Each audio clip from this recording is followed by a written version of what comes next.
नमस्कार, आप सभी का स्वागत है तिवारी एकेडमी में। कैसे हैं आप सब? मुझे उम्मीद है कि बहुत अच्छे होंगे, स्वस्थ होंगे, बेहतर होंगे और जहाँ भी हैं वहाँ पर कर रहे होंगे खूब सारे मज़े, है ना? आज के इस वीडियो में हम क्या बात करने वाले हैं?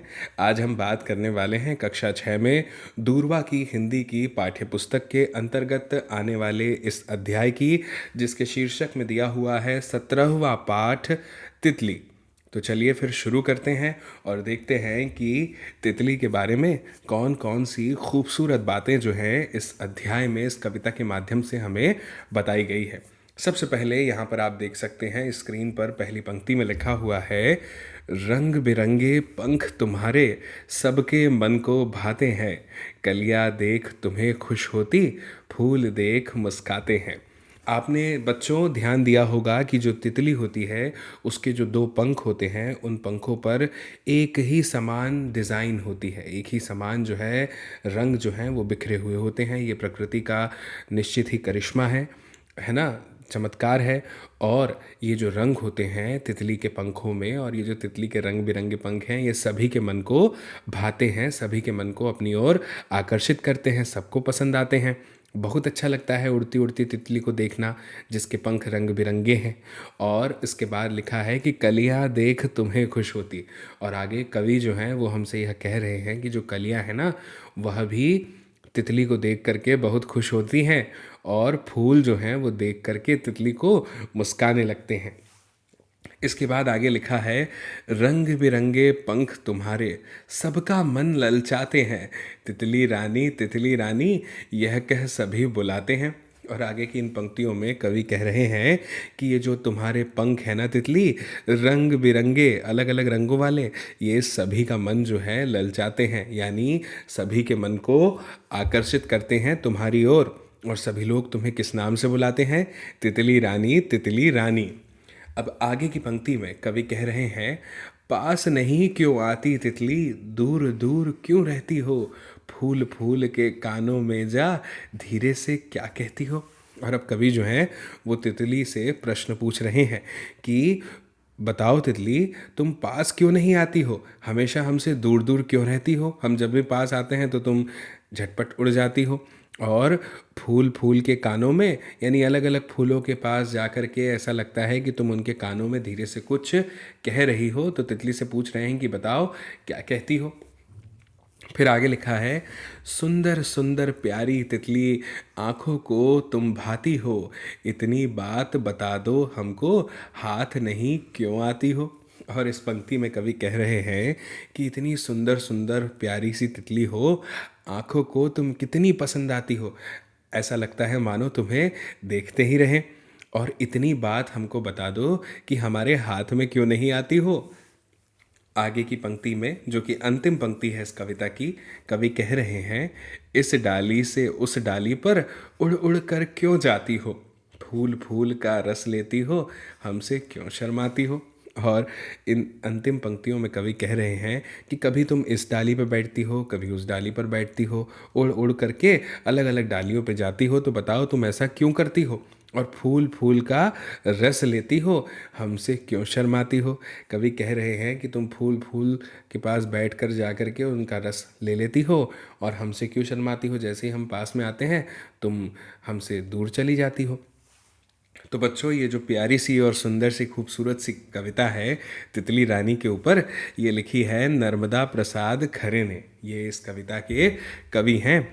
अब हम आ जाते हैं इस कविता के उस हिस्से पर जो है अभ्यास वाला हिस्सा। आप तो जानते ही हैं कि जब हम कविता को या पाठ को समझ लेते हैं तो बहुत ज़रूरी हो जाता है हमारे लिए कि हम अभ्यास वाले हिस्से पर आएं और एक एक प्रश्न का सही सही जवाब दें और उसे समझें। तो सबसे पहला जो हिस्सा हमारे सामने है बच्चों, वो है शब्दार्थ वाला हिस्सा। इस शब्दार्थ वाले हिस्से में देखिए, सबसे पहला शब्द है भाना। तो भाने का अर्थ क्या होता है? भाना का मतलब होता है अच्छा लगना। भाने का मतलब क्या होता है? अच्छा लगना। इसके बाद में आप देख रहे हैं अगला शब्द है कानों में कहना। इसका मतलब क्या होता है? इसका मतलब होता है धीरे से कहना। फिर आगे लिखा है, अगला शब्द है हाथ ना आना। तो हाथ ना आना का मतलब क्या होता है? पकड़ में न आना। और ललचाना, इसका मतलब क्या होता है? इसका मतलब होता है लुभाना, ललायत करना अपनी ओर। तो अब शब्दार्थ तो हम समझ गए। अब आगे है भावार्थ। भावार्थ में हमें क्या करना है? भावार्थ में हमें दिया हुआ है, इस कविता में तितली से बात की गई है, वो तो की गई है, अभी हमने देखा, और उसके लुभावने रूप का चित्र खींचा गया है। बिल्कुल सही, ये भावार्थ बहुत सही है। हमें ये बताया गया है कि इस कविता में जो है तितली से किस प्रकार कवि जो है बातचीत करते हैं, अलग अलग प्रश्न पूछते हैं, और लुभावने रूप का चित्र खींचा गया है कि जो तितली रानी है वह कितनी लुभावनी है, अपनी ओर हमें आकर्षित करती है। अब बच्चों इस पहले प्रश्न पर आइए। लिखा है, कविता की पंक्तियाँ पूरी करो। अभी कर देते हैं। क्या लिखा है? लिखा है, रंग बिरंगे पंख तुम्हारे सबके मन को भाते हैं। और इसके बाद वाली जो लाइन है, जो पंक्तियां हैं, वो हमें यहाँ पर लिखनी है। तो मैं अभी लिख रहा हूँ, आप ध्यान से उसको देखिएगा। क्या है वो पंक्ति? वो पंक्ति है, आगे मैं लिखता हूँ, देखिए। इसके बाद है, कलियां देख तुम्हें खुश होती। कलियां देख तुम्हें खुश होती। और आगे की पंक्ति है, इसी से जुड़ी हुई है, फूल देख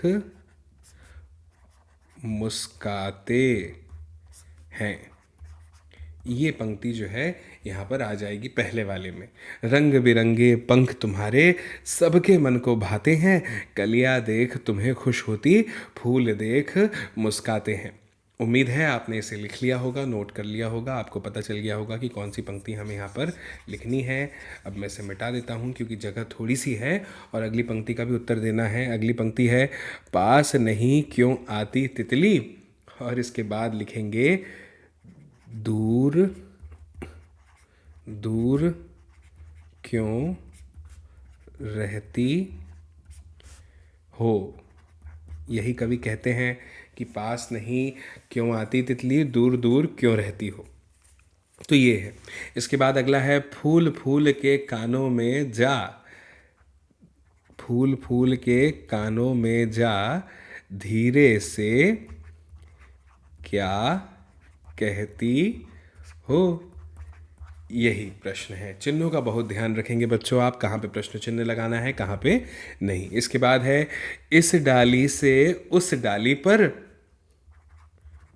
उड़ उड़कर क्यों जाती हो। यही है पंक्ति। इसके बाद में आगे वाली जो पंक्ति है उसमें लिखा हुआ है, हमसे क्यों शर्माती हो।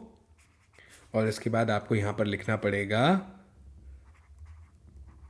फूल फूल का रस लेती हो।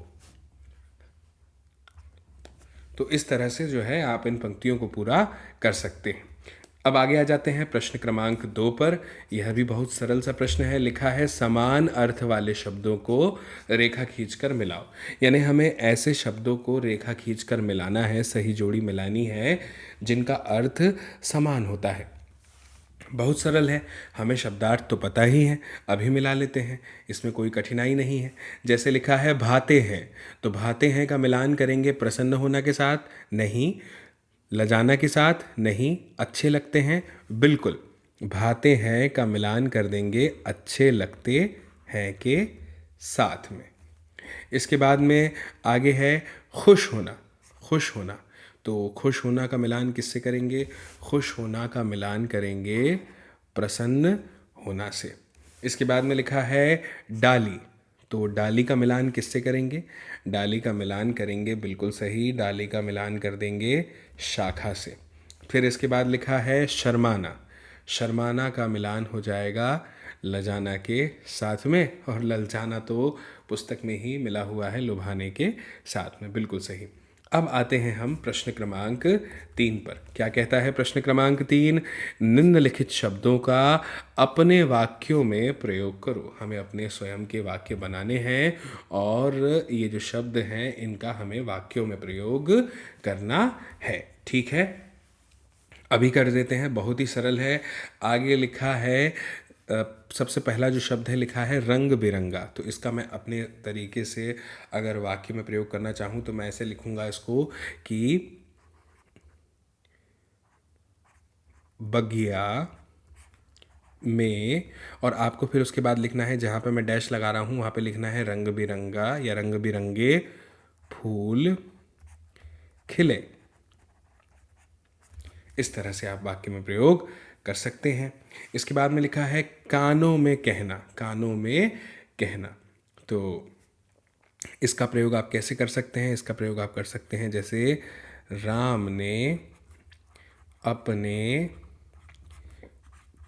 मित्र, साथी या दोस्त, आप कुछ भी लिख सकते हैं, के कानों में कुछ कहा, ऐसा आप लिख सकते हैं। फिर इसके बाद है हाथ न आना, हाथ न आना। तो इसका हमने अर्थ भी पढ़ा था क्या होता है। तो इसका आप ऐसा लिख सकते हैं वाक्य कि समय एक बार निकल के जाने पर फिर हाथ नहीं आता है। समय अगर एक बार निकल गया तो फिर हाथ नहीं आता, बात बिल्कुल सही है। और जो चौथा शब्द है शर्माना, इसमें आप लिख सकते हैं कि तितली पकड़ने की कोशिश करने पर शर्मा कर भाग जाती है। तो ऐसा कोई भी आप वाक्य बनाकर यहाँ पर लिख सकते हैं।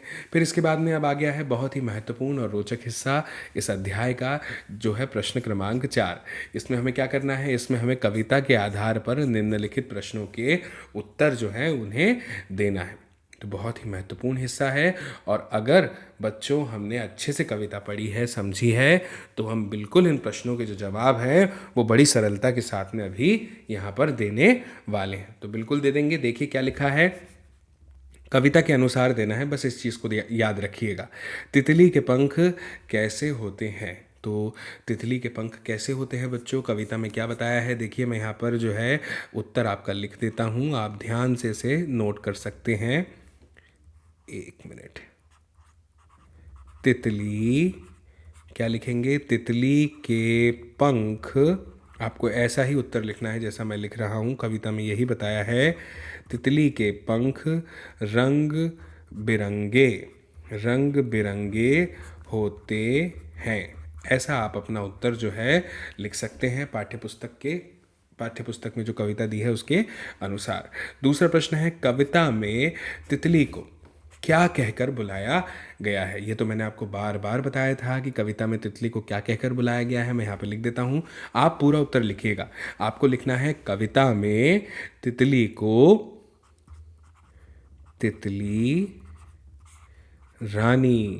तितली रानी कहकर बुलाया गया है। इस तरह से जो है आपको अपना पूरा उत्तर लिखना है बच्चों कि कविता में तितली को तितली रानी कहकर बुलाया गया है, और अपने उत्तर के बाद में इस तरह से पूर्ण विराम लगा देना है।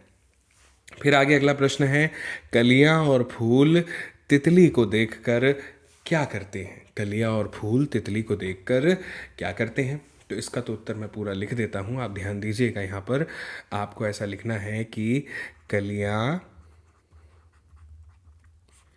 तितली को देखकर खुश होती हैं, खुश हो जाती हैं,